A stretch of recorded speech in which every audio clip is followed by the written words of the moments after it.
여러분 반갑습니다. 오늘이 8월 16일입니다. 날씨가 조금 시원해지는 듯한 느낌이 듭니다. 오늘도 모처럼 서울에서 정민수 형제님이 함께 오셔서 환영하고 반갑습니다. 우리는 지금 욥기서 1장부터 40장까지를 함께 공부를 했습니다. 오늘은 이제 40장과 41장의 내용, 41장과 42장의 내용을 오늘 살펴보도록 하겠습니다. 욥은 순전하고 정직하여 하나님을 경외하며 40장 아니요 41장 42장 경외하며 악에서 떠난 자라고 말씀하고 있고, 하나님께서도 그와 같이 순전하고 정직하여 하나님을 경외하며 악에서 떠난 자가 세상에 없느니라 할 정도로 욥은 하나님 앞에 의로운 사람이었다고 기록을 하고 있습니다. 사단은 이런 하나님 앞에 의롭고 올바른 관계를 가지고 있는 사람을 우는 사자처럼 꼬여서 마치 사탄이 아담을 미혹했던 것처럼 그 사람을 미혹해서 자기 편으로, 자기 사람으로 만들려고 하는 것이 사단의 역할입니다. 그래서 베드로전서 5장 8절에 보면 근신하라, 깨어라, 너희 대적 마귀가 우는 사자같이 두루 다니며 삼킬 자를 찾나니, 이렇게 말하고 있습니다. 그래서 이 욥을 미혹했던 그 사단과 지금 우리가 신앙생활하고 있는 성도를 미혹하는 사단은 여전히 똑같은 그런 목적을 가지고 지금도 우는 사자처럼 삼킬 자를 찾아다니고 있는 그런 상황이라고 볼 수 있기 때문에, 너희는 믿음을 굳게 하여 저를 대적하라. 이는 세상에 있는 너희 형제들도 동일한 고난 당할 줄을 알미니라 하고 베드로전서에 기록되어 있습니다. 그래서 이 욥이 당한 고난과 같은, 물론 고난의 종류는 여러 가지입니다. 어떤 재산상의 고난, 또는 질병의 고난, 또는 어떤 가족 간의 고난, 여러 종류의 고난이 있지만 그 고난은 늘 사단이 성도들을 미혹하기 위한 그런 일이라고 하는 것을 우리는 생각하고, 그것을 어떻게 이길 것인지를 우리는 늘 배우고 또 하나님의 뜻을 따라서 승리할 수 있도록 살아야 되는 것이 우리의 삶이기 때문에 우리는 욥기서를 통해서 그러한 부분들을 지금 살펴보고 있다고 생각이 되어집니다. 그래서 사단의 삼킬 자는 하나님을 경외하는 자입니다. 하나님을 경외하지 않는 자는 사단의 삼킬 먹잇감이 아닙니다. 왜? 같은 편이기 때문에 그렇습니다. 그래서 하나님을 경외하지 않는 자는 먹잇감이 아니다. 그래서 항상 하나님 앞에 올바로 살아가는 사람을 마귀는 미혹합니다. 그래서 구원을 받게 되면 하나님의 자녀로서 하나님의 뜻이 합당하게 살기를 누구나가 다 마음을 먹습니다. 근데 시험이 있는 거죠. 시험이 없는 사람은 하나님의 자녀라고 할 수가 없습니다. 반드시 시험이 옵니다. 그래서 어떤 한 가지 시험을 이기면 그 다음 시험이 옵니다. 근데 한 가지 시험에서 지게 되면 계속 마귀에게 속하게 되어버리는 그런 부분이 있기 때문에 한 가지 시험을 이기고 그 다음 시험을 이기고 그 다음 시험을 이기면서 하나님의 사람으로서 하나님의 일을 할 수 있는, 하나님의 성령의 역사로서 쓰임을 받을 수 있는 그런 성도로 성장하게 된다라고 하는 것을 우리는 경험을 통해서 또 말씀을 통해서 깨닫게 됩니다. 이 욥은 스스로 의롭다 하여 하나님이 마귀에게 시험을 허락하신 것을 이해하지를 못했습니다. 하나님께서도 말씀하셨듯이 욥은 순전하고 정직하고 하나님을 경외하며 악에서 떠난 자였기 때문에 자기 자신도 그런 올바른 삶을 살고 있다고 생각했기 때문에 나는 의롭다라고 생각을 했던 거죠. 근데 마귀의 시험은 이 의로운 사람에게 온다 그랬지 않습니까? 그래서 하나님이 우리에게 주시는 그 시험은 내 속에 잠재되어 있는 어떤 하나님을 대적할 수 있는 요소들이 우리 육신의 요소가 많습니다. 그것을 통해서 마귀가 침투하기 때문에 어떻게 하나님의 말씀으로 그것을 극복하고 이겨낼 수 있을까를 보는 것이 우리가 욥기서를 통해서 배우는 그런 내용이라고 할 수 있습니다. 그래서 욥의 세 친구가 욥의 이 상황을 알고 네가 죄를 지었기 때문에 네가 하나님으로부터 지금 징계를 받는 것이다 하고 계속 반박을 하고 또 이야기를 했지만 욥은 그것을 수용할 수가 없고 하나님과 직접 쟁론하고 그것을 통해서 변호해서 내가 깨끗하다 하는 것을 밝혀내고자 했습니다. 자, 그래서 욥의 세 친구의 말에서는 답변을 얻지 못했고 나이가 어린 엘리후가 맨 나중에 나와서 욥의 말과 세 친구의 말에 대해서 지적하면서 욥이 네 자신이 의롭다 하고 하나님보다 더 의롭다 하고 쟁론하는 것 자체가 하나님은 그런 쟁론을 받아주시는 분이 아니다. 사람보다 더 크신 분이기 때문에 쟁론 자체가 용납되지 않는다. 네가 하나님 앞에 네 스스로를 변백하고 쟁론하려고 하는 자체가 잘못된 죄다라고 하는 것을 지적을 해주게 됩니다. 그래서 이 지적 이후에 이제 여호와께서 직접 욥에게 말씀하신 내용이 기록되어 있습니다. 이 욥에게 직접 하신 말씀은 38장부터 39장, 40장, 오늘 41장까지 이어집니다.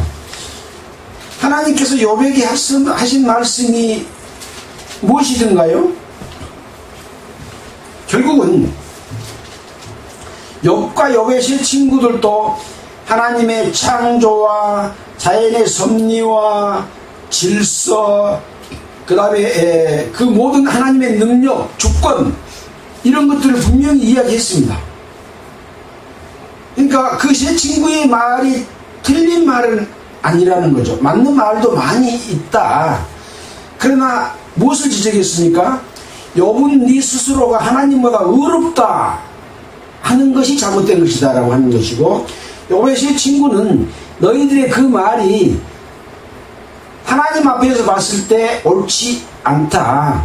또 욥을 악하다고 지적하는 것 자체가 잘못됐다라고 엘리후가 말하고 있습니다.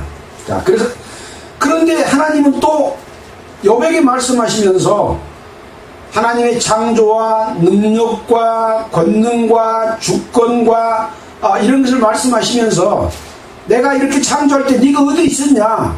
네가 동식물의 그 이치와 섭리를 네가 아느냐라고 질문을 하면서 계속해서 말씀하신 내용이 38장 39장에서 이어지고 있습니다. 그 내용 역시 폭풍 가운데서 욥에게 말씀하여 가라사대 라고 시작을 하고 있지 않습니까? 하나님이 폭풍 가운데서 말씀하셨다는 내용은 무엇을 이야기하고 있을까요? 하나님의 권능과 능력과 위엄과 두려움, 이것을 이야기하고 있습니다. 자, 그래서 무지한 말로 이치를 어둡게 하는 자가 누구냐로 시작을 합니다.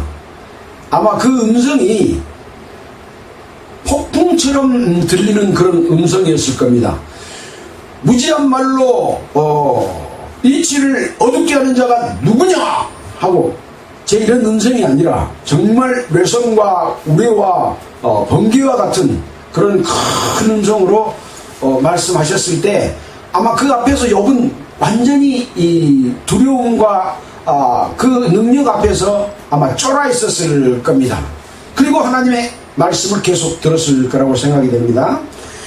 그래서 하나님께서는 땅에 기초를 놓을 때 네가 어디 있었느냐, 그 도량을 누가 정했냐, 또 바닷물이 배에서 나온 같이 넘쳐 흐르고, 또 구름으로 그 의복을 만들고, 땅이 이렇게 공중에 떠 있는데 그런 모든 능력을 창조하는 자가 누구냐 하고 계속 여호와에게 물어보는 거죠.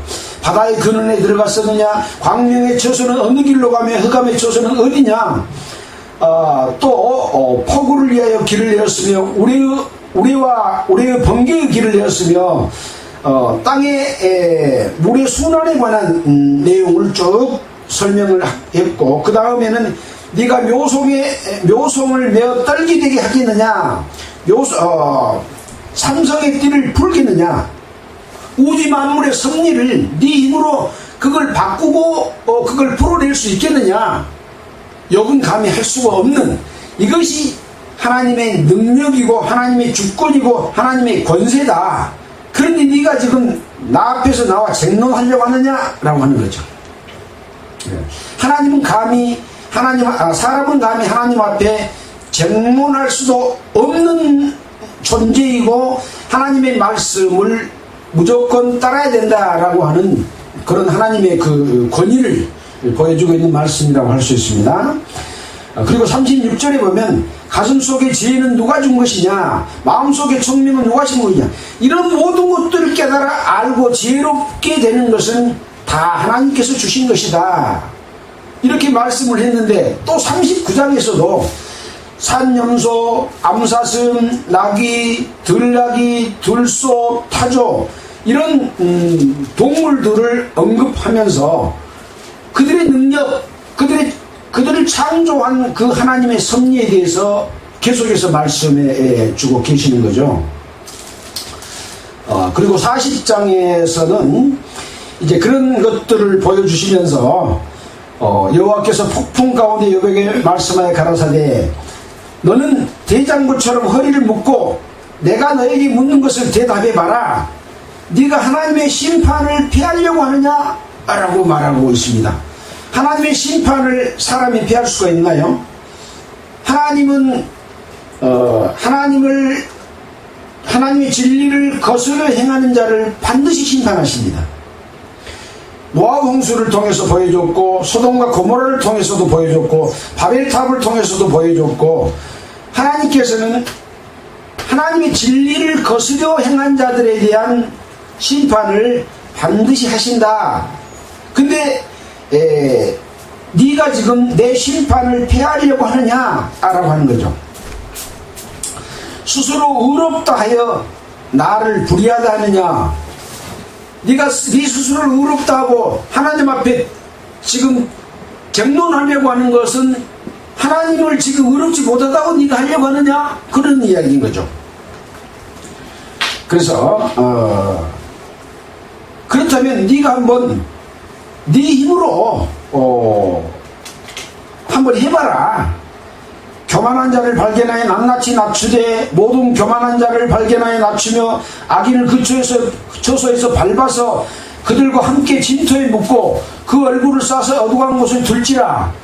네가 이렇게 할 수 있다면 네 오른손이 너를 구원할 수 있겠다고 내가 인정하겠다.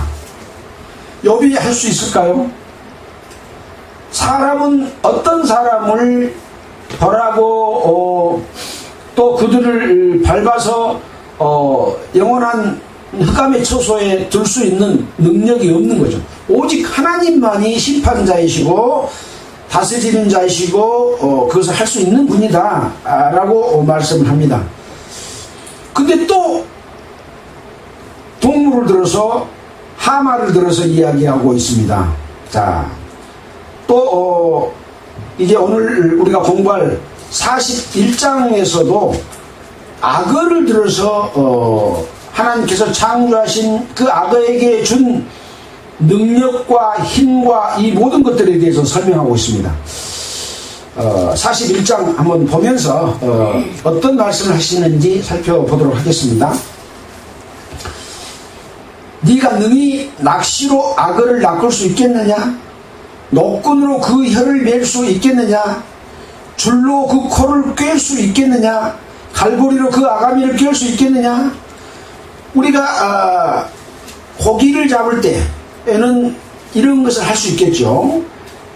낚시도 할 수 있고 또 노끈으로 그것을 꿰 수도 있고 코를 꿰 수도 있고 갈고리로 아가미를 꿰 수도 있지만은 악어를 네가 그렇게 할 수 있겠느냐?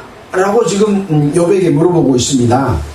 어찌 너와 계약하고 영영이 내 종이 되겠느냐? 악어는 네와 계약하고 그렇게 할 수 없는 그런 능력과 큰 힘을 가지고 있는 자다 라고 말하고 있습니다. 네가 어찌 새를 놀리는 것 같이 그것을 놀리겠으며 네 소녀들을 위하여 그것을 메어두겠느냐? 어찌 어부의 때가 그것으로 상품을 삼아 상고들 장사꾼들 가운데 나눌 수 있겠느냐? 네가 능히 창으로 그 가죽을 찌르거나 작살로 그 머리를 찌를 수 있겠느냐? 손을 그것에게서 좀 대어보라. 싸울 일이 생각나서 다시는 아니하리라. 잡으려는 소망은 헛것이라. 그것을 보기만 하여도 낙담하지 않겠느냐? 악어가 이만큼 무서운 존재다 라고 하는 것을 말하면서 아무도 그것을 격동시킬 용명이 없거든 능히 나를 당할 자가 누구냐? 나는 이렇게 힘세고 이런 무서운 악어를 만들었는데 이것을 만든 나를 도전할 자가 누구겠느냐? 당할 자가 누구겠느냐? 누가 먼저 나에게 주고 나로 갚으라고 말할 수 있는 자가 있겠느냐? 온 천하에 있는 것이 다 내 것이다. 하나님의 창조와 권능과 영과 능력과 모든 소유가 다 내 것이다 라고 이렇게 말씀하고 계시는 거죠. 이어서 계속 악어에 관한 내용이 나옵니다. 내가 악어의 지체와 큰 힘과 훌륭한 구조에 대해 잠잠치 아니하리라. 누가 그 가죽을 벗기겠으며 그 아가미 사이로 들어가겠는고 누가 그 얼굴의 문을 열 수 있을까? 그 두루 있는 이가 두렵구나. 견고한 비늘은 그의 자랑이라. 서로 연함이 봉한 것 같구나. 이것저것이 한데 붙었으니 바람도 그 사이로 들어가지 못하겠고 서로 연하에 붙었으니 능히 나눌 수도 없구나. 그것이 재채기를 한즉 광채가 바라고 그 눈은 새벽 눈꺼풀이 열린 같으며 그 입에는 횃불이 나오고 불똥이 뛰어나며 그 콧구멍에서 연기가 나오니 마치 솥이 끓는 것과 갈대에 타는 것 같구나. 이 악어가 이렇게 무서운 존재다. 이거 내가 만들었다 라고 지금 말씀하고 계십니다. 26절입니다. 칼로 칠지라도 쓸데없고 창이나 살이나 작살로도 소용없구나. 33절 볼까요? 땅 위에는 그것과 같은 것이 없나니 두려움 없게 지음을 받았습니다. 모든 것을 낮게 보고 모든 교만하는 것의 왕이 되느니라. 악어가 이렇게 엄청난 힘과 두려운 존재다라고 하는 것을 악어를 지으신 하나님이 이렇게 말씀하고 계시고, 내가 이런 두려운 존재를 만들었는데 만든 나는 얼마나 힘있고 두려운 존재인지를 네가 모르고 나와 따지고 덤벼들려고 하느냐, 이런 거죠. 사람은 하나님께서 사람을 만들 때 하나님이 형상대로 만들었기 때문에 하나님과 같다, 자기 자신이 그만큼 능력이 있고 지혜가 있고 힘이 있다라고 하는 마음을 누구나가 가지고 있습니다. 그래서 하나님을 무시하고 싶어하고 하나님이 어디 있느냐 하고 내가 하나님을 이길 수 있다 이렇게 말하는 자들이 많은 거죠. 그러나 하나님은 이 자연의 섭리를 통해서 자기 자신의 능력과 권세와 영과 주권들을 말씀해 주고 있는 그런 내용이라고 볼 수 있습니다. 우리가 전도를 할 때도 하나님이 살아계시고 역사하시고 능력 행하심 앞에 굴복되지 않으면, 하나님 앞에 두려움이 없으면 하나님으로부터 내가 구속함을 받고자, 구원받고자 하는 마음 자체를 가질 수가 없습니다. 설령 알더라도 그것은 지식에 불과하지 하나님의 힘과 능력 앞에 굴복되어야만이 진실로 하나님 앞에 엎드려 구하는 마음을 가질 수가 있다는 거죠. 그래서 구하라 주실 것이요, 찾으라 찾을 것이요, 문을 두드리라 그러면 열릴 것이다 하는 것도 이런 하나님의 권능 앞에 구해야 되는 것이거든요. 우리가 어떤 것을 구할 때 있는 자에게 구하죠. 또 힘 있는 자에게 도움을 요청하지 않습니까? 하나님 힘이 없으면 우리가 왜 하나님 앞에 구합니까? 하나님을 믿는 가장 기본이 하나님의 그 권능과 영과 능력 앞에 우리가 어떠한 존재라는 것을 알 때 하나님을 구하게 된다. 욥에게도 지금 이런 내용을 이야기하고 있죠.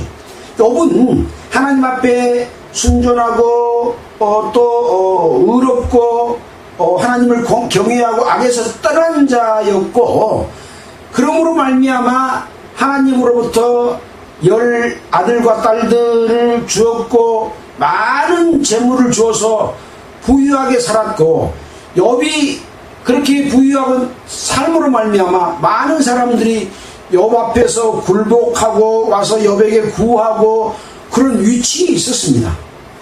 그렇지만 사단의 시험이 그것들을 이용해서 오히려 시험했기 때문에 그 모든 것을 잃고 몸에 고통을 더해줌으로 말미암아 자기가 태어난 것 자체를 한탄하는, 어떻게 보면 하나님의 우주 창조 속에서 내가 태어났기 때문에 절대 그런 마음을 가져서는 안 되는 욥의 존재였지만 내가 태어나는 것 자체를 한탄하는 그런 생각까지 빠져들어갔지 않습니까? 그것은 사단에게 미혹되고 있는 것이었다라고 하는 것이죠. 자, 이런 말씀을 욥에게 하니까 욥이 어떻게 했는지 이제 마지막 결론인 42장을 한번 살펴보도록 하겠습니다. 욥이 여호와께 대답하여 가로되 주께서는 무소불능하시며, 무소불능이 뭔가요? 무소, 없는 곳이 없으시며, 불능, 능치 못할 일이 없으시오며, 무슨 경영이든지 못 이룰 것이 없는 줄을 아오니, 무지한 말로 이치를 가리우는 자가 누구이니까? 내가 스스로 깨달을 수 없는 일을 말하였고 스스로 알 수 없고 헤아리기 어려운 일들을 말하였나이다. 자기가 그동안에 지금 말했던 말이 하나님 앞에서는 너무 무지한 말로 이치를 어둡게 했습니다 하고 돌이키는 겁니다. 이 말씀은 욥기 38장 2절에 나와 있는 동일한 말씀이거든요. 여호와께서 욥에게 말씀하실 때 폭풍 가운데서 했던 맨 처음 말씀이 무지한 말로 이치를 어둡게 한 자가 누구냐? 라고 말을 했는데, 하나님께서 우주 창조의 섭리와 권능과 능력, 창조의 그것을 이야기를 하고 나니까 욥이 바로 제가 그랬습니다 하고 자기 자신을 하나님 앞에서 깨달은 거죠. 어떤 걸 깨달았을까요? 나는 하나님 앞에 이렇게 힘이 없고 무능하고 아무것도 알지 못하는 존재입니다 라고 한 겁니다. 하나님 앞에 자기가 똑똑하고 내가 뭐든지 할 수 있다고 하면 하나님의 은혜를 받을 수가 없는 거죠. 이것은요, 믿지 않는 자에게 한 말이 아닙니다. 하나님을 믿고 공경하고 신앙생활을 잘하고 있다는 사람에게 하신 말씀이라고 하는 것을 우리는 알고, 이것은 저 안 믿는 이방인 또 종교 집단에 들어있는 자들에게 한 이야기가 아닌 거예요.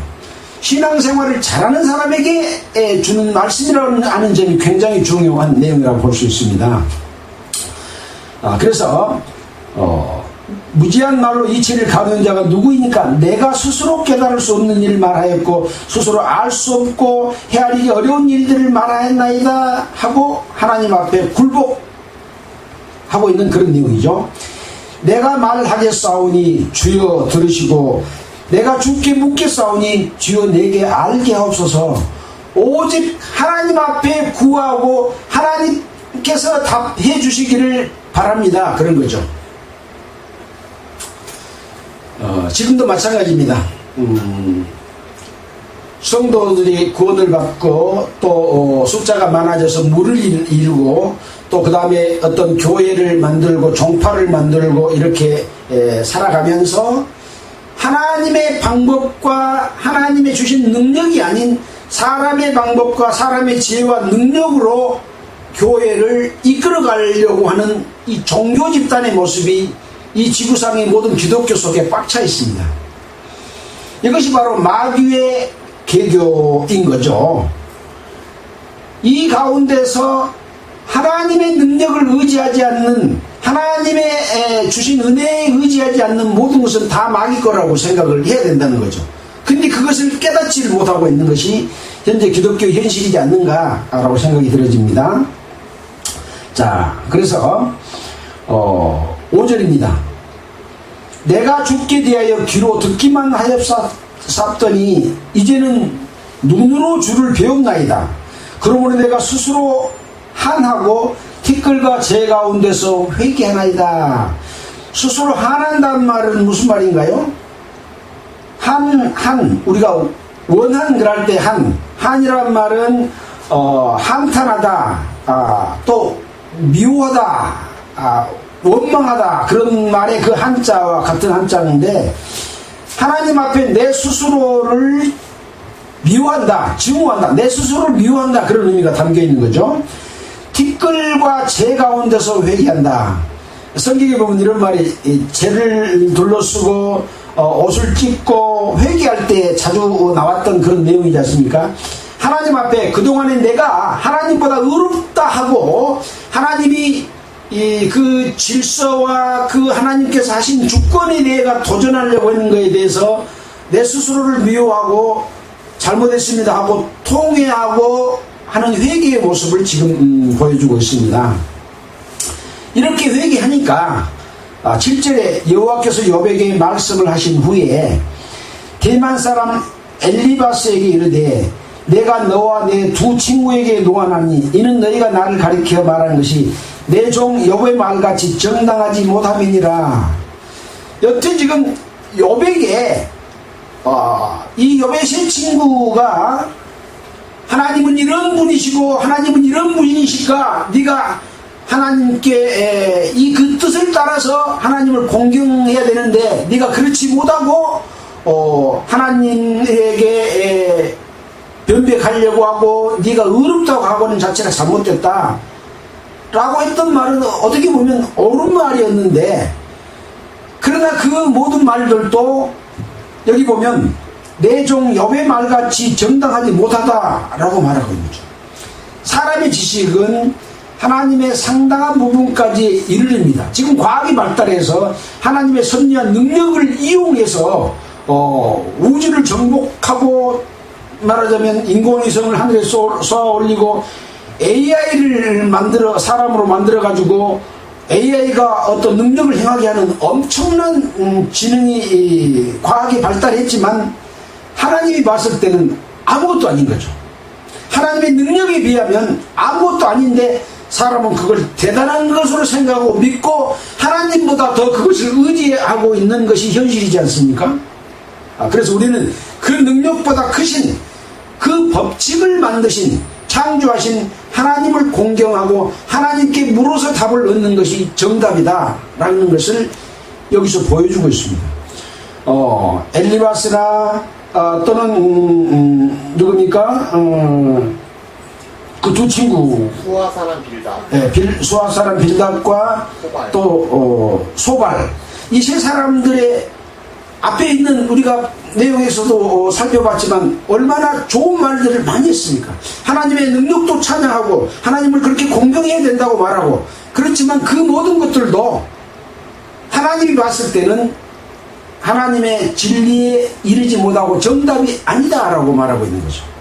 사람 지혜롭다고 생각합니다. 그 지혜가 때로는 맞을 수도 있습니다. 그러나 하나님의 지혜에는 이르지 못한다라고 하는 것이죠. 욥도 마찬가지고 욥의 세 친구도 마찬가지입니다. 다만 엘리후에 대해서는 여기서 말씀을 안 하고 있어서 엘리후는 상당히 하나님의 뜻을 전하는 중간 역할을 했지 않느냐 그런 생각을 합니다. 이스라엘에게도 왕이 있고 제사장이 있고 또 장로들이 있고 있었지만 결국은 하나님의 뜻을 전하는 선지자가 있었지 않습니까? 마치 엘리후는 그런 선지자와 같은 역할을 했지 않느냐라고 하는 거죠. 그래서 하나님의 성령의 역사로서 하나님의 말씀을 전해주는 자들이 지금도 있습니다. 올바르게. 그러나 사람들은 그 말을 받아들이지 않고 자기 능력과 자기 생각으로 그걸 배쳐가고 있는데, 배쳐가면 하나님의 은혜를 깨달을 수가 없죠. 하나님의 진리에 도달할 수도 없는 것이죠. 그래서 지금은 이제 기독교가 전 세계에 꽉 차 있습니다. 가장 많은 수를 확보하고 있습니다. 종파도 수없이 많습니다. 그러나 그런 모든 부분들은 늘 순전한 하나님의 말씀과 능력이 전해질 때마다 마귀는 늘 가서 그것을 시험하고 엎어서 결국은 자기에게 속하도록 이끌어서, 지금 세상 주권자는 일시적으로 마귀의 권세 아래 더 많이 놓여 있습니다. 그래서 공중권세 잡은 자 마귀의 힘은 엄청나게 큽니다. 사람은 절대 마귀를 이길 수가 없습니다. 다만 이길 수 있는 것은 하나님의 능력과 성령의 역사로만 그걸 깨달아서 이길 수 있는 방법을 찾고 이기고 하나님 편에 속하게 되는 것이죠. 그것을 지금 욥기서가 낱낱이 보여줬다라고 하는 것이 이 욥기서의 내용이라는 말씀을 드릴 수가 있습니다. 자, 그래서 8절입니다. 그런즉 너희는 수송아지 7과 수양 7을 취하여 내 종 욥에게 가서 너희를 위하여 번제를 드리라. 내 종 욥이 너희를 위하여 기도할 것인즉 내가 그를 기쁘게 받으리니 너희의 우매한 대로 너희에게 갚지 아니하리라. 이는 너희가 나를 가리켜 말한 것이 내 종 욥의 말같이 정당하지 못함이니라. 결론적으로는 무엇입니까? 사람은 하나님 앞에 제사를 드림으로 말미암아, 제사가 뭔가요? 제사는요, 생명을 잡아서 죽여야 제사의 제물이 됩니다. 내 자신이 죽지 않으면 하나님 앞에 드려지지 못한다는 것이 지금 수송한 7과 수양 7을 취하여 가서 제사 지내는 겁니다. 죽어버렸는데 무슨 생각할 수 있나요? 죽어버렸는데 무슨 능력을 행할 수 있나요? 너는 죽어라 이 말입니다. 죽어서 하나님 앞에 제사를 드려라. 그래서 사도 바울은 내가 내 몸을 관제로 드릴지라도 내가 기뻐하겠다라고 했던 말씀을 했고, 또 너희는 값으로 산 것이 되었으니 너희는 너희 몸으로 하나님께 영광을 돌리라. 우리 몸을 하나님 앞에 거룩한 산 제사로 드리라고 하는 것이죠. 예, 그래서 그런 제사를 드리는 것을 하나님께서는 받으시겠다라고 하는 그런 내용이라고 볼 수 있습니다. 9절입니다. 이에 대만 사람 엘리바스와 수아 사람 빌닷과 나아마 사람 소발이 가서 여호와께서 자기들에게 명하신 대로 행하니라.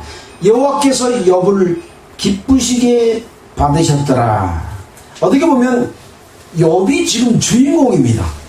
그리고 욥의 세 친구들은 엑스트라, 보조했던 사람이라고 할 수가 있겠죠. 그래서 욥을 기쁘시게 받았다고 하는 것은 그 친구들의 그 제사도 함께 받으셨다 하는 내용이 포함되어 있다고 할 수 있겠습니다. 10절입니다. 욥이 그 벗들을 위하여 빌매 여호와께서 욥의 권경을 돌이키시고 욥에게 그 전 소유보다 갑절이나 주신지라. 이에 그 모든 형제와 자매와 및 전에 알던 자들이 다 와서 그 집에서 그와 함께 식물을 먹고 여호와께서 그에게 내리신 모든 재앙에 대하여 그를 위하여 슬퍼하며 위로하고 각각 금 한 조각과 금고리 하나씩을 주었더라.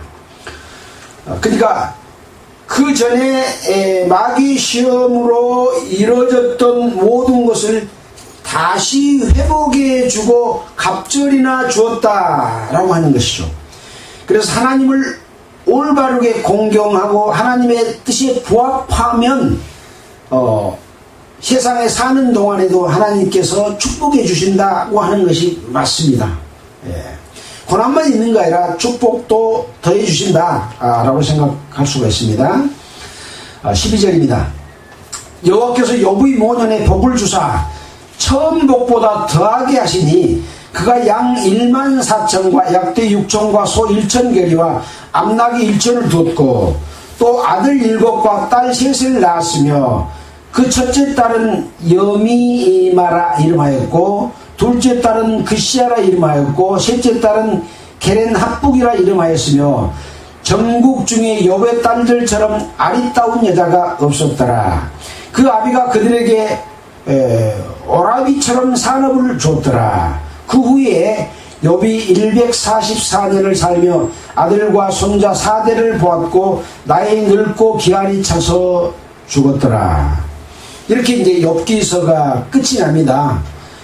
그래서 이 1장부터 42장까지 내용 속에는 대부분 하나님의 창조와 권능과 위엄과 능력에 대해서 말씀하고 있고, 사람은 자기의 능력과 지혜로 하나님을 판단하고 하나님과 변別하고 쟁론하려고 했던 부분, 어떤 것도 하나님 앞에서는 정답이 되지 못했고, 결국 하나님은 너희들이 말하는 그 모든 부분에 대해서 그 자체가 잘못된 것이다 라고 지적을 함으로 말미암아 하나님의 능력을 보고 거기에 굴복하고 자기 자신이 제사를 지낼 때 하나님께서 받아주셨다.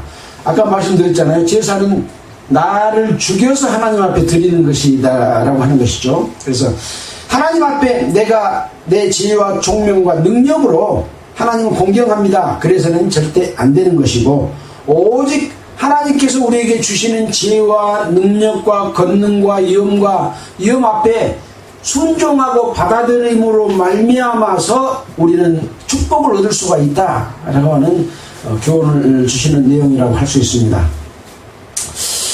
자, 제가 이 욥기서에서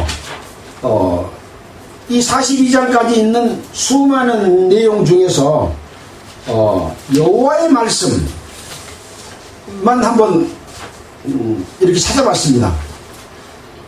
이 성경이 하나님의 말씀이라고 하지 않습니까? 성경 전체가 하나님의 말씀인가요? 아니죠. 여기는 마귀 말도 있고, 세상 어떤 왕, 하나님을 거스린 왕의 말도 있고, 사람의 말도 있고, 여러 말들이 다 있지만 그거 하나님의 말씀 아닙니다. 사단의 말이 하나님의 말인가요? 여기 사단의 말도 있잖아요. 하나님이 직접 말씀하신 말씀, 그리고 그 여러 사건들 가운데서 하나님의 뜻을 이루신 그것이 하나님의 말씀인 거죠.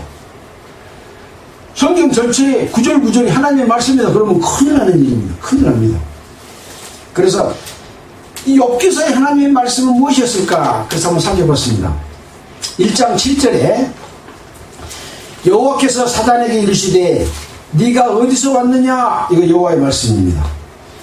1장 8절에 네가 내 종 욥을 유의하여 보았느냐? 그와 같이 순전하고 정직하여 하나님을 경외하며 악에서 떠는 자가 세상에 없느니라. 이것도 하나님의 말씀입니다. 또 12절에 내가 그의 소유물을 다 네 손에 붙이노라. 사단의 손에 붙인다고 말입니다. 오직 그의 몸에는 네 손을 대지 말지니라. 이것도 하나님의 말씀이고요. 2장 2절에 네가 어디서 왔느냐? 욥이 사단에게 다시 1차 시험을 마치고 돌아왔을 때 사단에게 말했습니다. 또 2장 3절에 네가 아까 욥과 같이 순전하고 정직하게 하나님을 경외하며 악에서 떠난 자가 없느니라고 말하면서 그런 욥을 네가 나를 격동하여 까닭 없이 그를 치게 하였어도 그가 오히려 자기의 순전을 굳게 지켰느니라 하고 하나님께서 사단에게 말하는 내용, 이거 하나님의 말씀이지 않습니까? 또 그 다음에 2장 6절에 여호와께서 사단에게 이르시되 내가 그를 네 손에 붙이노라. 오직 그의 생명은 해하지 말지니라. 이 말씀 속에, 여호와의 말씀 속에, 하나님의 말씀 속에 하나님의 마음과 뜻이 그거 다 들어있습니다.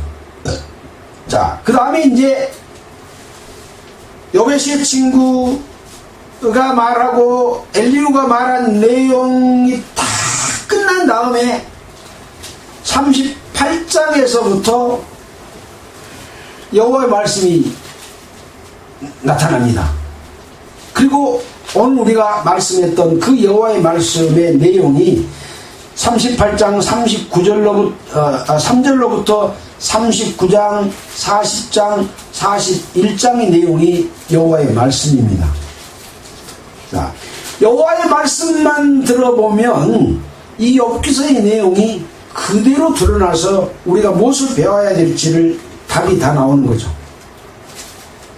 그러니까 사람의 지혜와 생각과 능력은 오히려 뭐라고 그랬습니까? 38장 1절에 무지한 말로 이치를 어둡게 하는 것이죠. 사람이 봤을 때는 상당히 지혜로워, 방법도 좋아, 그럴듯해. 근데 하나님께서 보실 때는 무지한 말로 이치를 어둡게 한 자가 누구냐? 라고 말씀하신 거죠. 그래서 오직 하나님의 말씀과 답변만이 우리를 생명의 길로 인도한다. 다른 것은 없다라고 하는 것을 알고 그 말씀에 순종할 때 이제 욥기 42장에 나와 있는 그 하나님의 축복을 다시 되찾을 수 있고 영원한 영생과 영광에 들어갈 수 있다고 하는 것을 우리는 생각해야 될 겁니다. 그래서 이 욥기서를 공부하면서 이거 같은 말씀이 반복되어서 상당히 듣는 분들이나 말씀 공부하는 사람들이 지루할 수도 있겠다라고 생각을 했는데 한 말씀이 다 하나님의 능력과 권세와 위엄이 그 속에 들어있고 사람은 얼마나 그것을 도달하는 것처럼 보이지만 무지한 말로 이치를 어둡게 했는가라고 하는 것을 깨닫게 해주는 금같은 옷같은 그런 귀중한 하나님의 말씀과 뜻이 이 욥기서에 담겨 있구나. 만약 이 욥기서를 제대로 이해하고 신앙생활을 한다면 종교 집단은 무너져야 됩니다. 거기서 돌이켜 아까 42장 8절에 숫송아지 7과 수양 7을 취하여 하나님 앞에 제사 지내는 제사와 같은 그런 신앙으로 되돌아가야 된다라고 하는 그런 내용을 우리가 생각해 볼 수 있습니다. 말씀을 듣는 모든 사람들이 직접 성경을 읽고 전해준 말로 말씀을 들어서 깨달은 것과 자기가 직접 읽고 확인하고 깨달은 것은 그 힘 자체가 다릅니다. 내가 직접 읽고 깨달았는데 똑같은 말을 하게 되면 와, 내가 깨달은 하나님의 뜻이 맞구나 하고 엄청난 힘을 받게 되고 그 힘으로 세상을 담대히 살 수 있는 힘이 생기기 때문에 구하는 마음으로 성경을 읽고 그 성경 가운데서 올바름을 찾는 모든 성도가 되기를 바라면서 마치겠습니다. 기도드리겠습니다. 하나님 아버지 감사합니다. 우리가 무엇이간데 이렇게 하나님께서 하나님의 뜻과 진리를 올바로 깨닫게 해주십니까? 참으로 감사하고 감사를 드립니다. 이 깨닫게 해주시는 그 말씀과 능력으로 주님이 이 땅에 재림하실 때까지 살아갈 수 있도록 주님 함께 해주시옵소서. 이 모든 말씀을 우리를 구원해 주신 예수 그리스도 이름으로 기도드렸습니다. 찬송가는 61장 하겠습니다. 61장.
소절 때 내가 너무 낮게 불러버린 것 같아요.